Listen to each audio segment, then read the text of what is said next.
강혜신의 오늘의 미국.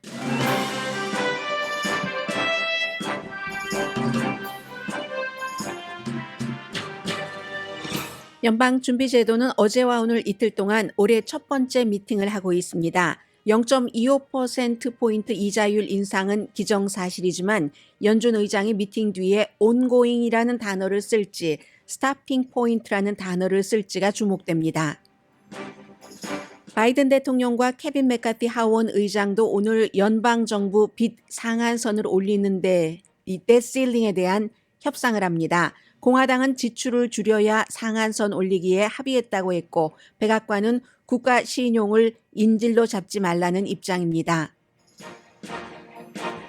연방 수사국이 바이든 대통령의 두 번째 집을 수색했습니다. 기밀 서류 때문인데 수색 결과는 아직 구체적으로 밝히진 않고 있습니다.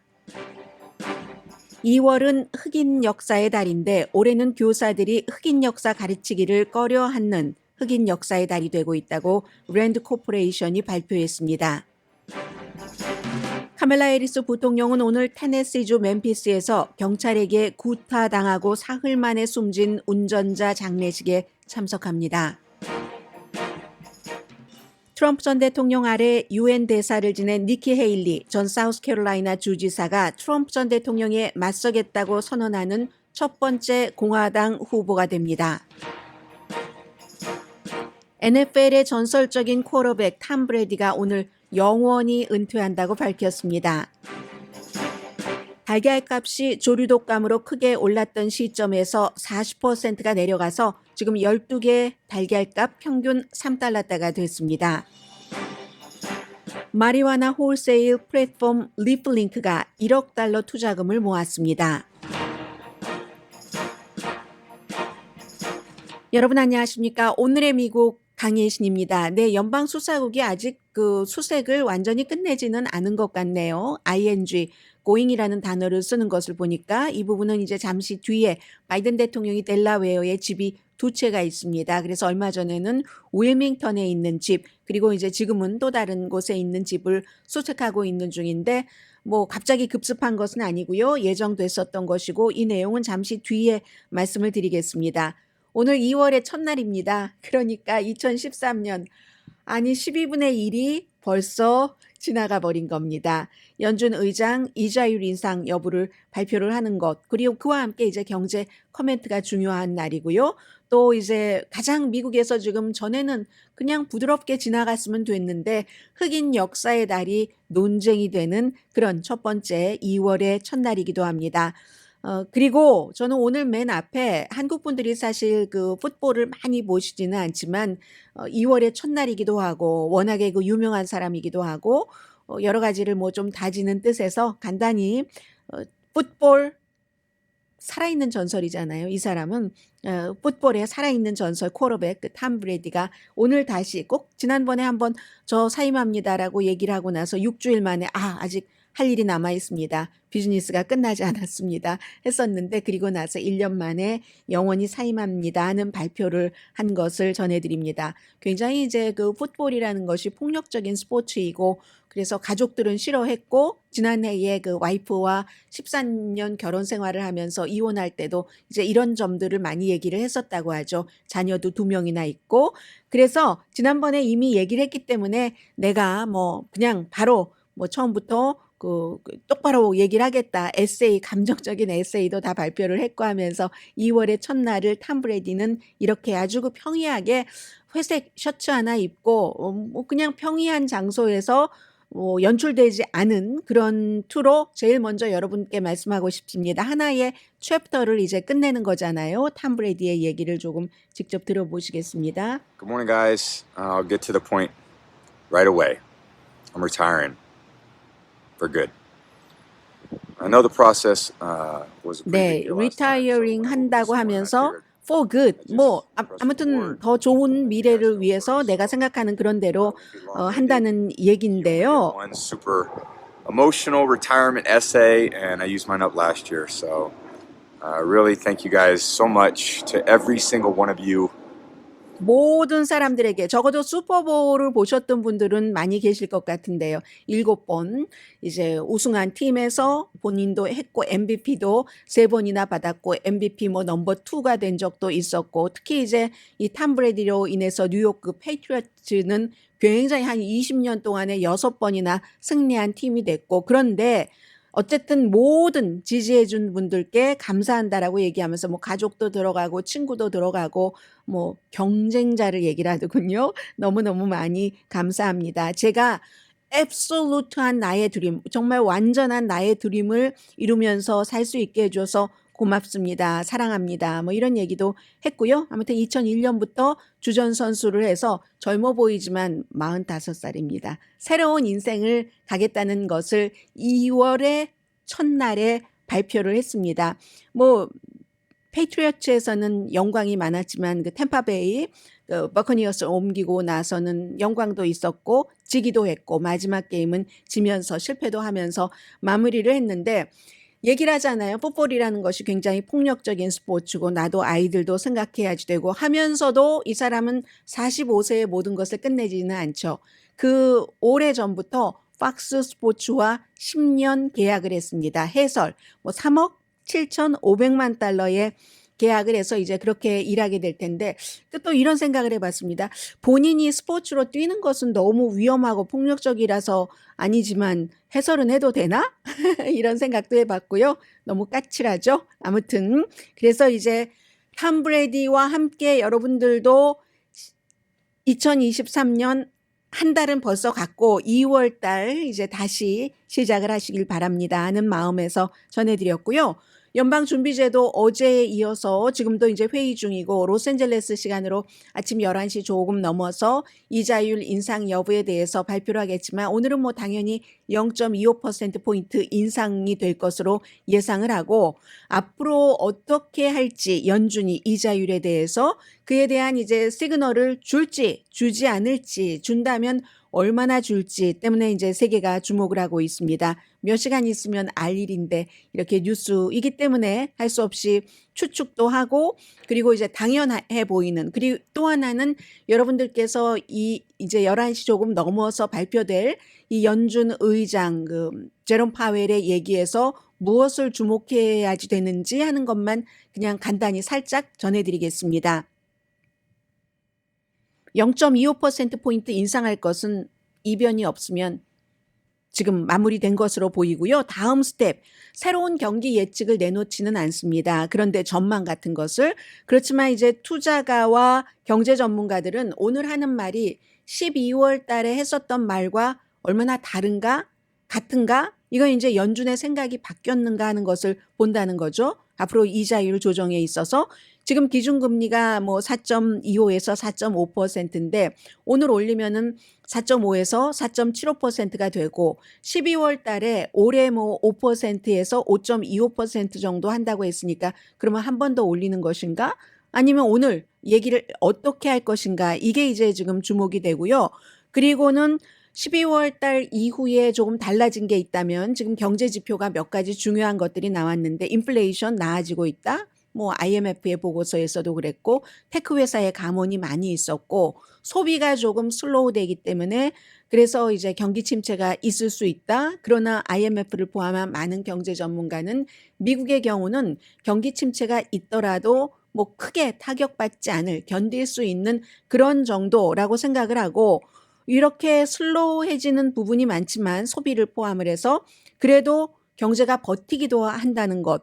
실업률 여전히 낮고 임금도 작지만 여전히 인상되고 있는 이게 이제 10월 달에 공개시장위원회 뭐 미팅 있고 나서 조금 바뀐 점입니다.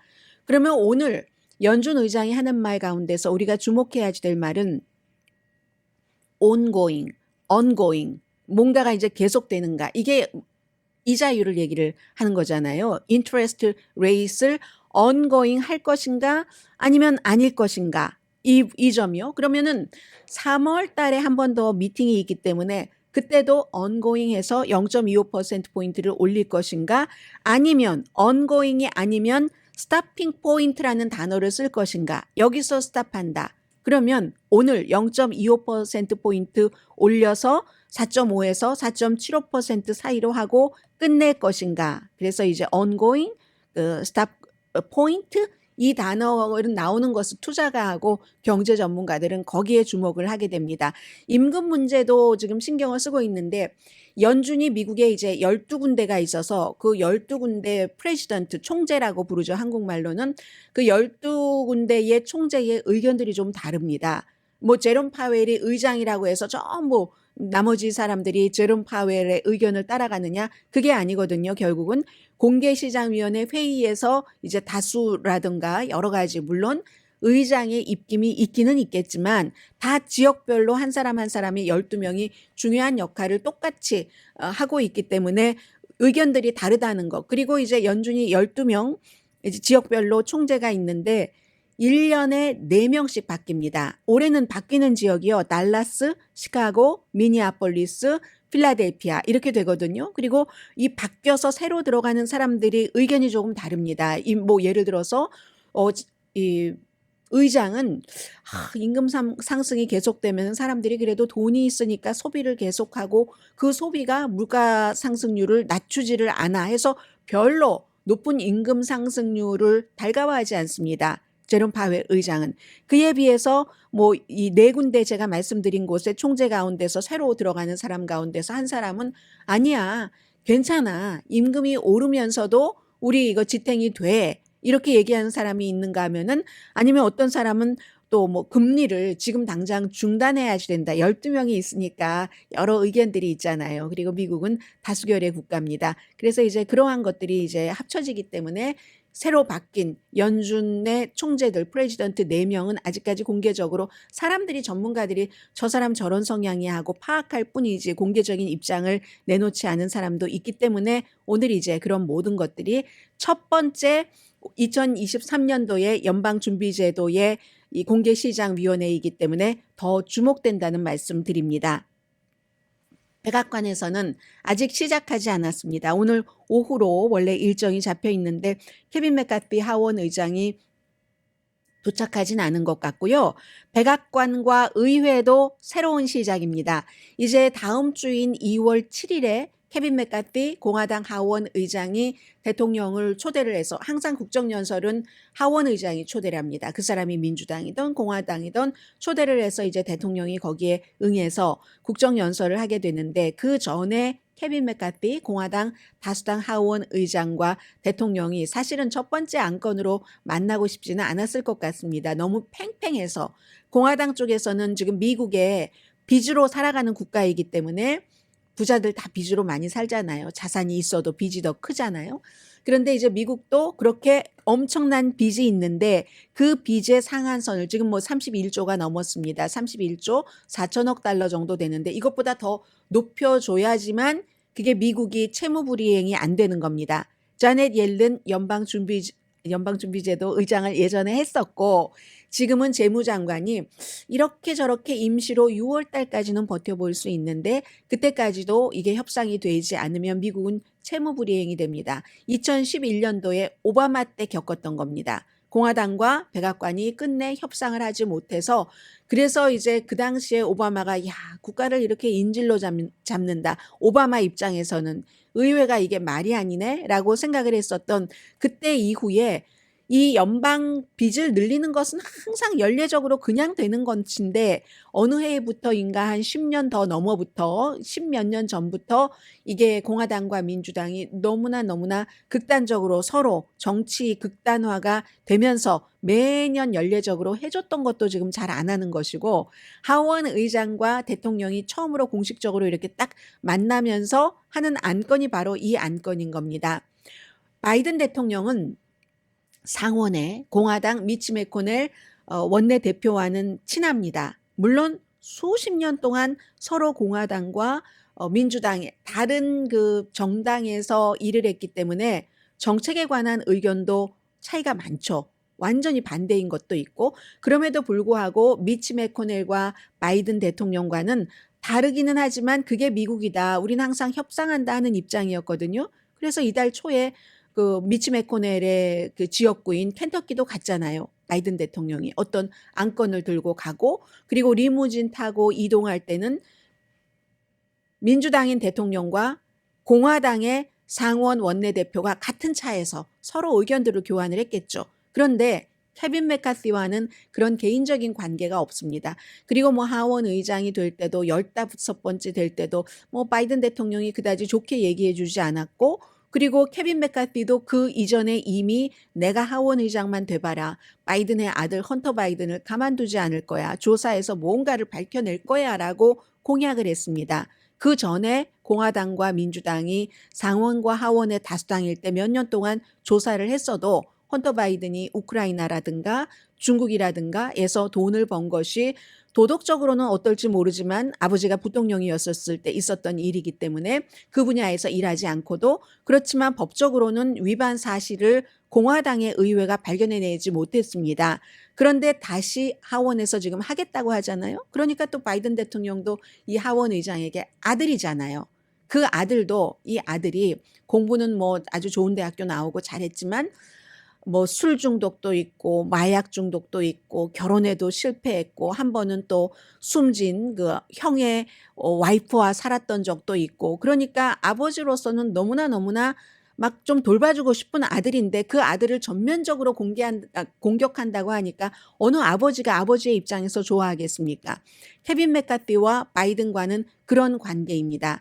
그런 관계에서 케빈 메카시는 공화당은 재정적으로 굉장히 책임을 져야지 된다는 것을 가장 앞에 두고 강조를 하는 당이기 때문에 아니 능력도 없으면서 빚만 잔뜩 늘려서 어쩌겠어? 이거 뭐뭐뭐뭐 다 삭감해야 돼. 근데 구체적으로 어느 부분에서 삭감할지에 대해서는 정확하게 제시하진 않았거든요.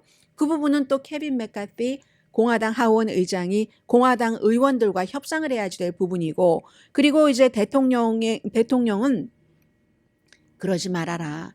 아니 국가를 이 인질로 잡고 그렇게 돼서 나중에 국가가 상한선을 높여주지 않아서 그게 안 되면은 이제 신용등급이 낮아지고 국민들도 전부 국가의 신용등급이 낮아지면은 높은 이자율을 내야지 되는데 그런 일을 하는 건 아니지라고 지금 백악관 측에서는 얘기를 하고 있기 때문에 오늘 어떻게 될지 모르지만 전 분명한 거 한 가지는 압니다. 만약에 오늘 한 번에서 협상이 이루어질 리는 없는 거죠. 당연히. 그리고 6월까지는 아직 기간이 남아 있으니까.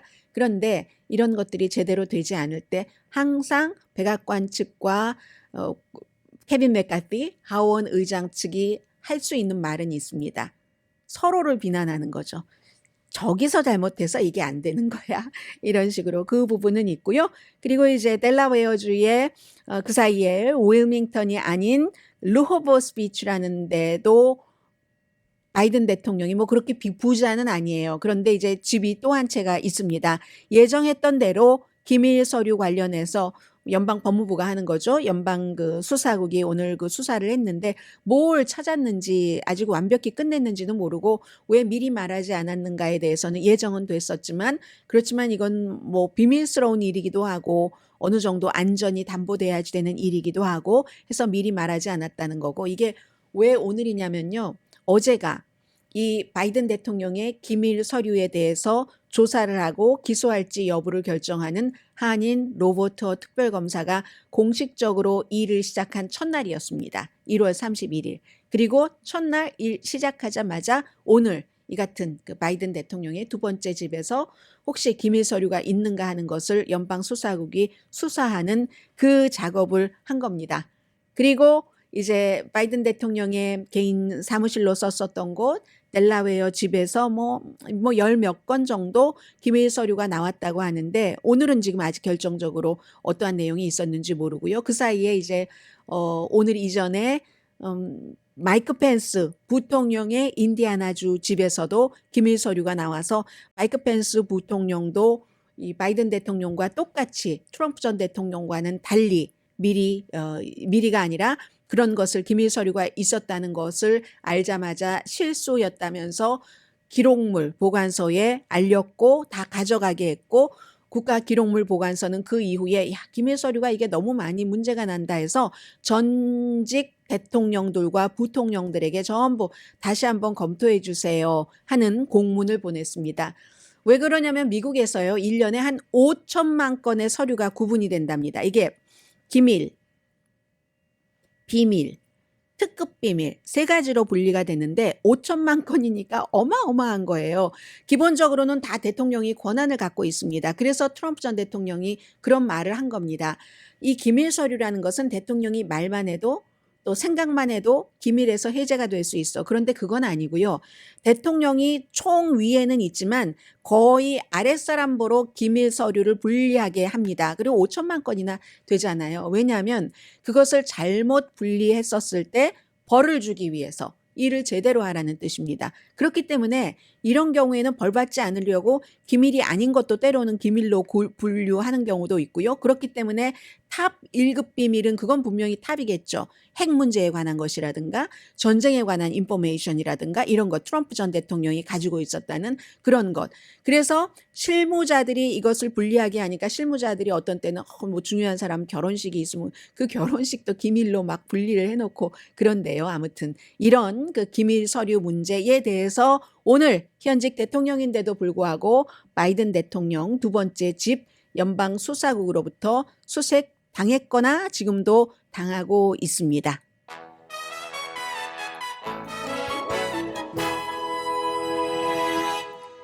잠시 뒤에는 우리의 뭐 자녀들 또 손주 이제는 저희 라디오 서울 방송도 역사가 오래돼서 처음부터 미국에 이민 오셔서부터 듣고 계셨던 분들은 이제 손주를 이곳에서 태어나서 다 자란 학교에 다니는 손주를 두신 분들도 많으실 텐데 또 조카들도 있고요. 학교에서 무엇을 배우는가, 어떤 것을 배우느냐는 교육자에게만 맡겨둔 그런 면들도 있고, 뭐 아이들 아주 어렸을 때는 뭐 가르쳐 주죠. 수학 같은 건 특히 더 영어 단어 같은 것도. 그렇지만 무슨 사회적인 이슈 같은 것에서는 역시 그 미국에서 이슈가 되는 부분이 많습니다. 이달이 오늘부터 2월의 마지막 날까지가 흑인 역사의 달인데 이게 또 정치화돼서요. 잠시 뒤에 전해드립니다. 라디오 서울 방송 오늘의 미국 듣고 계십니다. 네. 랜드 코퍼레이션 산타모니카에 있는 그 연구기관이요. 거기서 이제 그 미국의 교사들에게 쭉 물어봤습니다. 2월이 흑인 역사의 달이기 때문에 자녀분들이 무슨 흑인 역사의 달이다, 뭐 여성의 주간이다, 기후변화에 관한 뭐 특별한 날이다, 뭐 지구의 날이다 하면은 항상 사회 시간 이런 때 그 이슈를 가지고 토론도 하고 조사도 해오고 하잖아요. 그런데 2월을 흑인 역사의 달이니까 아무래도 무슨 뭐 마틴 루터 킹이라든가 미국의 흑인 역사에 대해서 학교에선 가르치지 않겠습니까? 그런데 보수적인 주 그 레드 스테이트의 30%의 교육자는 흑인 역사의 달에 대한 교육을 지금 제한하고 있답니다. 무서워서요. 이거 잘못했다가는 내가 뭐 불이익을 당하는 게 아닌가? 해고당하는 게 아닌가? 왜냐하면 학교 교육부가 요즘 플로리다가 대표적인데 플로리다에서 하는 비교 인종 뭐 여기에 관해서 가르치는 것을 금지하는 이런 주가 많기 때문에 전에는 전혀 문제가 되지 않았던 것이 이제는 흑인 역사의 달에 학교에서 선생님들이 뭘 가르쳐야지 되지? 하고 그에 맞는 교육하는 것을 꺼려한다는 얘기입니다. 모든 교사의 4분의 1, 뭐 레드 스테이트건 블루 스테이트건 4분의 1은 교사가 이 인종이라든가 뭐 성별 뭐 이런 것을 다루는 데에 제한이 생겼다고 답을 했고 흑인 교사의 41%, 백인 교사의 28%가 같은 주에서도. 근데 그 백인 교사는 별로 흑인 교사에 비해서는 그다지 제한을 받지는 않는다는 거죠. 그랬다는 겁니다. 뭐 레드, 뭐 블루 다 포함했습니다. 랜드 코퍼레이션의 보고서입니다.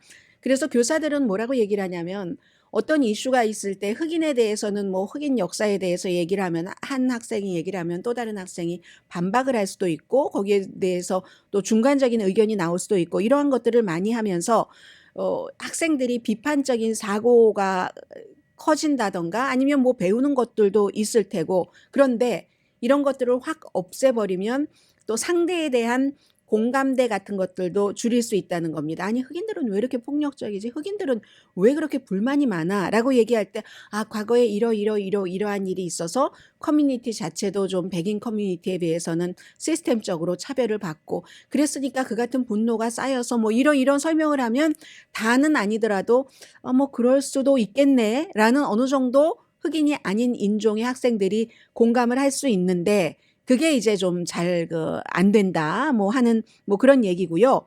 2022년부터 2023년 사이에 미국의 50개 주 가운데서 18개 주에서 이렇게 다양한 개념을 가르치는 것을 금지했답니다. 흑인 역사의 달에 흑인에 관해서, 인종에 관해서 가르치는 것도. 그래서 형평성, 뭐 상호 교류 이런 단어가 들어가면 안 된대요. 사회 정의, 그리고 뭐 깨어남, 요즘 그런 말 많이 하잖아요. 어떤 뭐 카페가 깨어나다라고 했다고 그게 뭐 그 work, WORK 이런 식의 했다고 카페 이름이 왜 이렇게 뭐 개몽, 뭐 깨어나고 이렇게 했어 하면서 막 그 시위를 한다고 하는데 그 사람들은 단어가 이제 뭐 과거, 과거분사 이런 거 같으니까 WOK 아침에 깨어나라고 커피 이거 생각하고 한 건데요. 이렇게 얘기할 정도로 그런 단어들을 쓰면 형평성, 뭐 교류, 사회 정의 이런 단어를 쓰면 안 된다는 겁니다. 그게 특별한 백인을 인종 차별한다는 시각이다. 이렇게 보고 있는 보수적인 그런 주도 있다는 겁니다. 이건 이제 트럼프 전 대통령 때 시작을 했고 백악관에서 이제 특별히 전담을 했었던 사람들이 있고 그러나 이게 일반 사람들의 호응이 없이는 완성되지 않잖아요. 그러한 것을 많이 캠페인을 해서 일부 주에서 학부모들도 호응을 했고 해서 이런 일이 일어나는 겁니다. 이 비판적인 비교 인종 이론이라는 것이 미국에서 정확하게는 딱 그 이름을 붙여진 것이 크리티컬 무슨 티어리 뭐 이런 것들이 1970년대와 1980년대 법대에서 생각을 했답니다. 법대에서 개발이 됐다고 할까요? 법대에서 미국이 사회적으로 시스템적으로 국가의 법도 그렇고 금융 시스템도 그렇고 교육 시스템에 뿌리 깊게 인종차별이 들어있다. 법이라는 것. 이 법은 요즘 그래서 사법 시스템 개혁을 많이 얘기하잖아요. 똑같은 범죄를 저질렀을 때 흑인이 백인에 비해서 적발되거나 감옥에 갈 확률이 몇 배 높다는 것. 그런가 하면은 금융에 대해서도 뭐 흑인에게는 융자를 잘 해주지 않고 이것도 닭이 먼저냐 달걀이 먼저냐의 그 이론이 거기에 많이 들어있지만 그렇게 되고 뭐 백인은 뭐 크레딧이 훨씬 나빠도 집 살 때 아주 쉽게 융자를 받는다던가 더 좋은 이자율로 교육 시스템이나 이런 뿌리가 있다 하는 것이 거고요. 그런데 이제 이 비교 인종 이론이 학교에서 가르쳐지기는 했는데 초등학교 아이들에게는 안 가르쳤습니다. 왜냐하면 너무 어리다고 생각을 했기 때문에. 그러다가 이제 2020년 조지 플로이드가 사망을 한 이후에 백인 경관이 미니애폴리스에서 거의 9분 동안 그 무릎으로 가슴을 눌러서 숨 막혀서 숨진 그 일이 있은 이후에 블랙 라이브스 매터라는 시위가 굉장히 강해지니까 그 시위에 대한 반발로 오히려 이러한 교육하는 것을 제한을 하는 주가 2022년부터 2023년 사이에 18개 주에서 그 같은 것이 생겼다는 겁니다. 그래서 교육위원회에서 뭐 이런 것을 다루면 서로 교육위원끼리도 싸우고 교수들도 협박을 받기도 하고 교육자는 그렇기 때문에 흑인 역사의 달에 내가 뭘 또 잘못 가르쳤다가 뭐 정직 처분이라도 당하면 어떠나 뭐 이런 것들 때문에 뭘 가르쳐야지 될지 모르겠다는 겁니다. 알칸소의 뭐 리를락에서 뭐 예를 들어 흑인 10대 그 학생들과 무슨 일이 있었다 하면은 그러면 이제 또 뭐 이걸 가르쳐야지 되냐 말아야지 되느냐 특정 연극 그 연극에 대해서도 마찬가지고 뭐 이런 것들 그리고 이제 또 뭐 흑인 입장에서 볼 때는 일부 정책 위반자라든가 정치인들은 흑인 역사 교육을 제한하기 위해서 백인 우월주의를 거기다가 집어넣는다. 뭐 이런 얘기들도 많이 하고 있고요. 해서 흑인 역사의 달인 첫날 이제 이 같은 일들이 지금 미국에서는 많이 일어나고 있다는 것 말씀드리고요. 플로리다 주에서 그 론 디센티스 주지사가 우리는 AP 그 흑인에 관한 뭐 이런 그런 커리큘럼을 빼겠다라고 얘기를 했잖아요. 그리고 나서 이 AP를 관장을 하는 칼리지 보드가 조금 수정을 했습니다. 그 부분을 어떻게 수정을 했냐면 개정판이라고 할까요? 비교 인종 이론에 대해서 여기에 비교 인종 이론과 관련된 흑인 작가 언급 없고 학생들이 공부할 때 AP 시험 볼 때 그리고 그 같은 학자들도 다 삭제를 했답니다. 흑인 페미니즘도 흑인 여권 운동도 삭제했고 블랙 라이브스 매터는 그 대신에 이제 선택이 됐다고 하고요. 대신에 흑인 가운데서도 보수주의자들이 있잖아요. 지금 공화당에서도 아주 뭐 유명한 흑인 보수 정치인이 있다던가 뭐 그러한 흑인 보수주의 자체는 추가를 했답니다.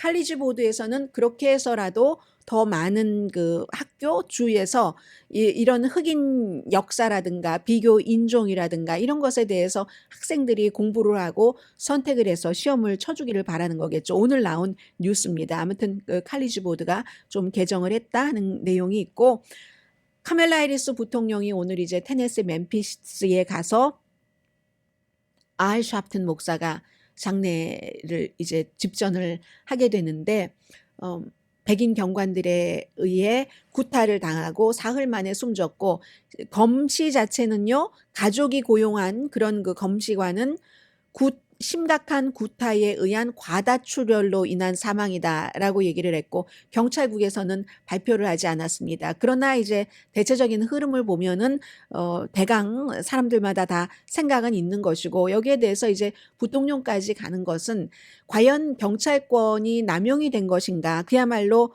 경찰도 흑인이건 백인이건 이 용의자라든가 아니면 시민이 흑인일 때는 백인일 때보다 쉽게 대하고 폭력을 더 많이 쓰고 하는 것이 아닌가. 이제 이런 문제들이 일깨워지겠죠. 그 카멜라 해리스 부통령이 가면 또 뭐라고 한마디 하지 않겠습니까? 그런 일들이 있고, 그런가 하면 사실은 그 이슈가 하도 커서 가려졌었는데, 지난주 목요일에는 로스앤젤레스 그 헌팅턴 파크에서도 경찰에 의해서 39살의 앤서니 로우라는 용의자도 아니죠. 이분이 휠체어에 타고 있었던 분이 숨졌잖아요. 여기에 대해서도 그 경관 지금 기소하라는 얘기들을 많이 하고 있는데, 이분이 두 다리가 다 절단돼서 휠체어에 타고 있는데, 경찰의 그 보고서에 따르면, 경찰 보고서도 항상 맞는 건 아닙니다. 이번에 그 테네시 멤피스에서도 경찰이 보고한 것과 실제 상황은 달랐습니다. 그런데 어쨌든 이 경우는 경찰이 오후 3시 40분쯤에 누군가가 휠체어에 타고 있는 사람이 다른 사람을 칼로 찔렀다는 제보를 받았답니다.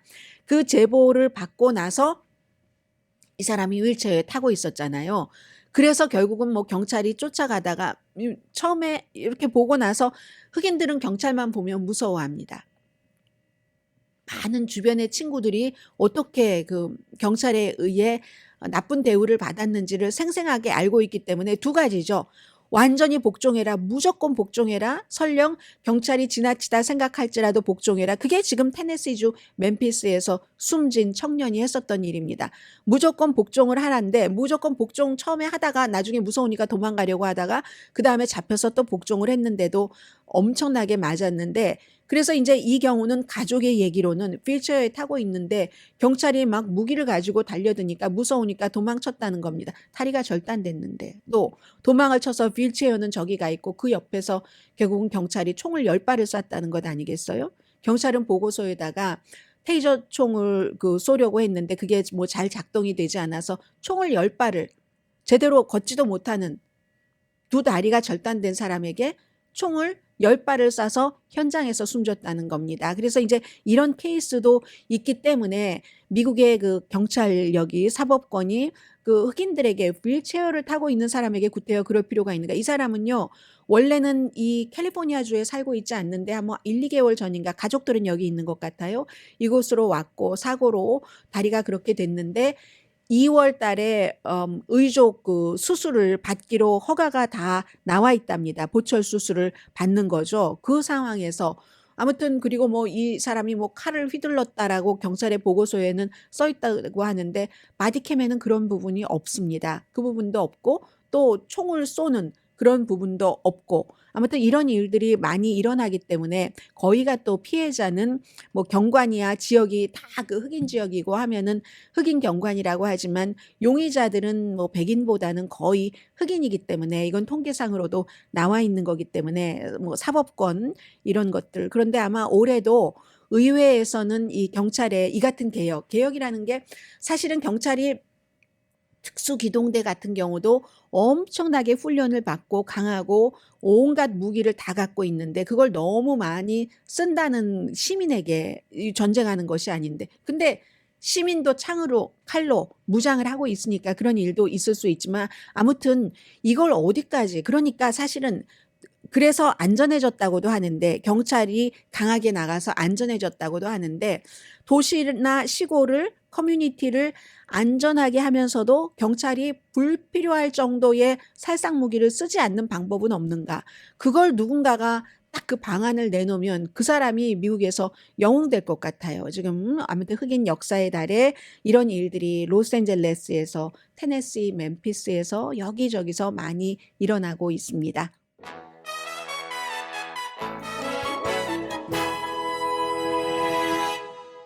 라디오 서울 방송 오늘의 미국 듣고 계십니다. 네, 달걀값. 이 달걀값은 참 묘한 것 같아요. 저는 뭐 달걀이 어떤 지역에서는 12개에 뭐 12개들이에 다즌에 $18다 할 때도 한국 마켓에서 뭐 $3대에 샀었거든요, 저는. 불과 몇 주일 전에. 그런데 어쨌든 지역에 따라서 차이가 있는가 보다라고도 생각을 했고 아마 이 마켓은 엄청나게 많이 구입을 해놨다던가 아니면 특히 그 달걀에 있어서는 바잉 파워가 강한가 보다 뭐 이렇게 생각을 했었는데 최근에 달걀값이 40%가 내려갔답니다. 그래서 전국 평균이 아니라 달걀도 편견이 있나요? 닭이 그럼 편견이 있는 닭이어야지 되는데 평균 $3대랍니다. 그래도 몇 년 전보다 이게 비싼 거래요. $3대 하면은 그 싸다 하고 느껴질 수 있는데 그렇다고 하는데요. 어쨌든 뭐 조류 독감 때문에 이렇게 비싸졌었고 5천만 마리를 뭐 닭의 숨통을 끊었다고 하니까 그때도 우리는 단백질은 먹었어야지 됐고 또 특히 고기 안 드시는 분들 달걀 드시잖아요. 12월 달에 다즌에 평균 $5.30 이것도 이제 올게닉으로 간다던가 케이지 프리로 간다던가 이러면 이제 더 비싸졌던 것인데 지금은 $3가 조금 넘는다고 하니까 그래도 2년 전보다 비싼 겁니다. 그래프를 보니까요. 2019년 팬데믹 직전에 달걀값이 $1 선이었거든요. 이게 왜 그러는가 하면은 결국은 큰 기업이 독점을 하면서 가격을 조절을 조금 한다는 겁니다. 지금 가솔린 값에 대해서 백악관에서 또 어떤 그 오일 회사 한 군데를 엄청 비난을 하고 있는데 이런 모든 것들이 농업이 됐건 물건도 이제 어느 회사에서 딱 독점을 하면은 이런 일들이 일어난다는 것들 지적을 하고 있고요. 대마초 홀세일 그 플랫폼에 대해서 말씀을 드리겠습니다. 리플링크라는 그 대마초 홀세일 하는 그런 회사가 $1억 투자금을 모았다고 하는데 제일 뭐 잘 알려진 그 회사이기도 하고요. 이렇게 투자금을 모으려면 그 회사가 회사 자체에서 하는 게 아니라 이 정도의 액수는 또다시 그 모아주는 그런 회사들 여러 군데에서 한 겁니다. 그런데 이 마리화나 이 회사가 바이든 대통령이 마리화나를 연방법 위반으로 이제 감옥살이를 했다던가 그런 전과가 있었던 사람을 사면을 해줬잖아요. 연방으로는 사면을 해줬는데 왜냐하면 그게 너무 과중하다. 그리고 이것도 역시 2월달 흑인 그 역사의 달에 말씀을 드립니다만 이 가장 선명한 예가 백인 대학생들이 마리화나를 했을 때와 흑인들이 마리화나를 했었을 때 체포되는 비율 그리고 그게 또 벌로 연결되는 비율이 너무 차이가 나기 때문에 그래서 이제 이것을 이제 그 사법 시스템 개혁하는 그런 차원에서 마리화나 그 연방 사면을 해줬는데 그리고 나서 주마다 전부 세금 문제도 있고 어차피 사람들이 너무 많이 하니까 이런 등등의 이슈로 인해서 레저용 마리화나까지 합법화하는 주가 늘어나면서 홀세일 회사가 이렇게 생기는 거예요. 플로리다주도 엄청나게 보수적인 주이면서 플로리다주에서는 막 주유소마다 다 이런 것을 파는 그런 회사들도 있고 한다고 하잖아요. 그래서 이제 이 회사도 결국은 마리화나가 연방 사면이 됐다 하고 나서 희망을 본 거죠. 해서 일을 하는데 그 뒤는 유권자들이 또 반발을 하는 유권자들이 많습니다. 보수적인 주에서 뭐 11월 달 선거에서 우리 주에서는 절대로 마리화나 합법화 안 돼. 마리화나 합법화를 원하는 주도 있지만 그런 일들이 있으면서 조금 막 희망만 있는 것은 아니에요. 마리화나 이 업계에도. 그래서 이 회사도 감원도 했고요. 그리고 새로운 투자가 이제 경쟁자들도 많이 늘어나는 거죠. 그런 부분들. 근데 미국은 워낙에 마리화나와 앞서 말씀드린 것과 같은 복잡한 역사가 있기 때문에 정책 자체가 그 어떤 사법 시스템 자체가 완전히 모든 인종에게 똑같지 않아서 소수인종이 투옥되는 그런 비율이 훨씬 많기 때문에 이제 뭐 사업이나 뭐나 여러 가지가 다 그 생각이 되는 거예요. 그러니까 마리화나 파는 사람도 처음에는 마리화나로 인해서 범죄 경력이 있는 사람, 그 사람들이 이제 먹고 살아라 하는 거잖아요. 그런 식으로 미국은 알면 알수록 복잡하고 또 복잡한 그런 나라입니다.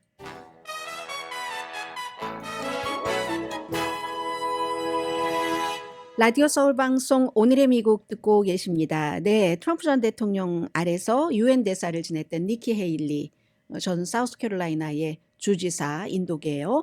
이가 트럼프 전 대통령에 맞서서 공화당 예비선거에 나온다는 것을 오늘 지지자들에게 이메일로 보냈고 2월 15일에 본인의 주인 사우스캐롤라이나에서 이벤트가 시작이 된답니다. 찰스톤에서 시작이 되는데 2018년도에 유엔 대사를 그만뒀습니다. 트럼프 전 대통령 아래서 이제 여자로서 유엔 대사를 할 때 이 니키 헤일리는 굉장히 영리한 정치인이라고 할까요? 사우스캐롤라이나 주에서도 뭐 보수적인 시각을 갖고 있었기 때문에 뭐 남부 연합기 같은 것이 걸려져 있던 것을 고수하다가 어떤 흑인 교회에서 총격 사건이 일어나고 흑인 뭐 목사, 정치인들 막 피해를 입고 하니까 그 남부 연합기 뭐 노예제도 지지하고 하는 것 이런 상징을 내리기도 했고 트럼프 전 대통령 시대에 이제 그 유엔 대사가 되고 나서는 어떤 때는 트럼프 전 대통령을 강력히 방어하고 어떤 때는 여성에 대해서 그 대통령이 당시에 좀 여성의 입장에서 맞지 않는다는 말을 했다고 판단이 되면은 대통령을 비난하기도 했습니다. 그리고는 이제 2018년도에 내려왔죠. 내려왔는데 그 뒤는 뭐 이 정치인들이 많이 하지 않았나요? 연설하고 뭐 한 번에 $20,000씩 받고 또 책도 2권이나 썼고 그 이후에도 트럼프를 역시 본인이 유엔 대사였을 때와 마찬가지로 방어하기도 하고 비난하기도 했습니다. 그런데 2021년도에는요. 만일 트럼프 전 대통령이 차기 선거에 나가면 본인은 나가지 않는다라고 했거든요. 그때만 하더라도 트럼프의 인기와 파워가 지금보다 강했었죠. 그런데 마음을 바꿨습니다.